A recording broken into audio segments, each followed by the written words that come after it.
எல்லாருக்கும் வணக்கம். எல்லாரும் எப்படி இருக்கீங்க? இன்றைக்கி நம்ம ஜெல்லி பண்ண போகிறோம். இதுக்கு நம்ம சைனா கிராஸ் எடுத்துருக்கோம். சீனி, தண்ணி, சைனா கிராஸ் எடுத்துக்குவோம். இது எல்லாத்தையும் நல்லா கலந்துட்டு நம்ம அடுப்பில் வச்சு பாயில் பண்ணுறோம். நல்லா சூடானதுக்கப்புறம் இதெல்லாம் கரைஞ்சிரும். அதுக்கப்புறம் உங்கள்கிட்ட கலர் இருக்குதா? நாங்கள் இன்றைக்கி 2 கலர் எடுத்துருக்கோம். நல்லா பாருங்கள், இப்போ பாயில் ஆகி நல்லா கரைஞ்சிருக்குச்சு. இப்போ எடுத்து வச்ச கலர்ஸில் பாயில் பண்ண ஜெல்லி 2 பியூட்டிஃபுல் கலரில் ஜெல்லி வரப்போகுது. மார்பிள் ஜெல்லி மாதிரி பண்ணணும் நாங்கள் ஐடியா பண்ணிட்டோம்.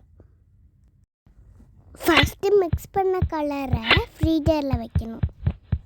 சைனா கிராஸை பாலில் கலந்துக்கலாம். ஆல்ரெடி ஃப்ரீஜரில் வச்ச ஜெல்லியை எடுத்து நல்லா க்யூப்ஸாக கட் பண்ணிக்கலாம். இதோட நம்ம பாலை சேர்க்க போகிறோம். நல்லா அழகாக ஜெல்லி வந்துருச்சு பாருங்கள்.